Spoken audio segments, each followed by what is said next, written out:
I got affected by polio. నేను కొంచెం పెద్ద అయ్యాక మా నాన్నగారు చదువుకోవాలి, ఏదైనా సాధించాలి అని చెప్పారు.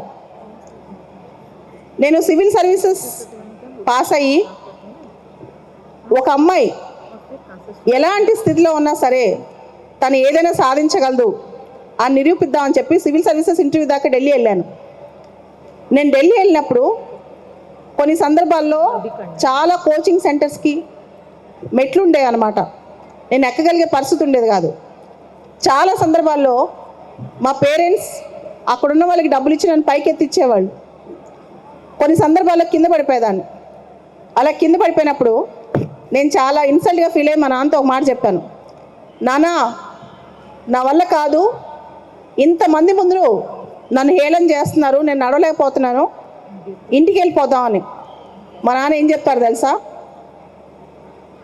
If you can't walk that is not your problem, if you can't make others walk and run that is your problem. నువ్వు నడవలేకపోతే తప్పు కాదు, చాలామందిని ముందుకు నడిపించలేకపోతే తప్పు. నువ్వు చాలామందిని ముందుకు నడిపించాలంటే సొసైటీలో ఒక స్థానానికి రావాలని చెప్పి నన్ను ఎంకరేజ్ చేస్తారు. అంటే ఒక చైల్డ్గా నేను చిన్నప్పుడు పెద్దగా నాకు కాన్సెప్ట్స్ రావు, కానీ మా పేరెంట్స్ ఏం చెప్పేవాళ్ళు తెలుసా, ఫైట్ బ్యాక్ ఇన్ లైఫ్,